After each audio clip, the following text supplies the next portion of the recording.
دختر حاجی الماس دید میزنه چپ و راست، باهاش خبر نداره همیشه اینجا اونجاست. دختر حاجی الماس دید میزنه چپ و راست، باهاش خبر نداره همیشه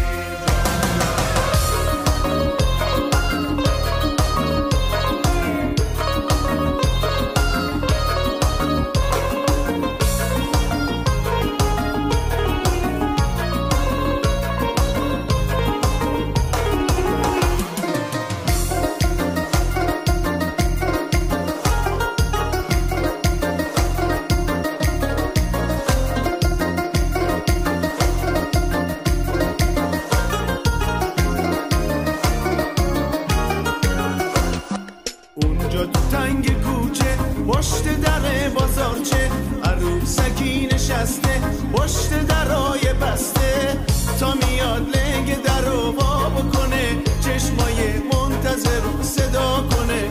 حاج آقا داد میزنه بر پریده کجا میری، لباشو گاز میگیره یواشه ندا میده بابام بابام بابام بابام. دختر حاجی الماس دید میزنه چپ و راست، باباش خبر نداره همیشه اینجا اونجاست. دختر حاجی الماس دید میزنه چپ و راست، باباش خبر نداره همیشه اینجا اونجاست.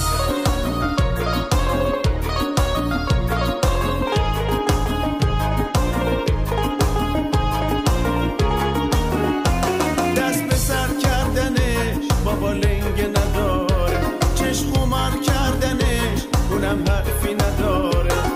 تو هر جشن و مهمونی وعده های پنهونی، چادری از خونه میاد فقط فکر شیطونی. چادر سیاهشو تا میکنه، دامن کوتاه تر میکنه، تا سر قرار میاد قمیش میاد ناز میکنه. حرف حاجی که میشه نق و از سر میکنه بابام بابام بابام بابام. دختر حاجی الماس دید میزنه چپ و راست، باباش خبر نداره همیشه اینجا اونجاست. دختر حاجی الماس دید میزنه چپ و راست، باباش خبر نداره همیشه اینجا اونجاست.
پشت در بازارچه، عروسکی نشسته پشت درای بسته، تا میاد لنگ در رو وا بکنه، چشمای منتظر صدا کنه.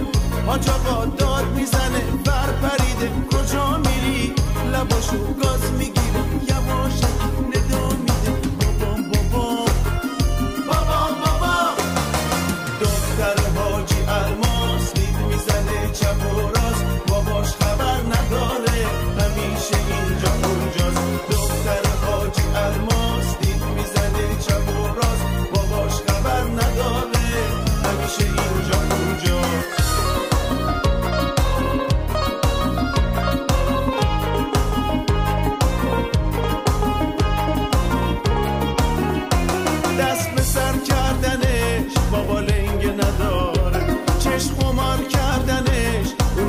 حرفی نداره.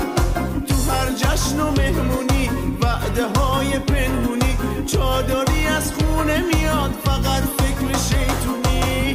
چادر سیاهشو تا میکنه، دامن کوتاه و کوتاه تر میکنه، تا سر قرار میاد غمیش میاد ناز میکنه. حرف حاجی که میشه نق نق و اثر میکنه.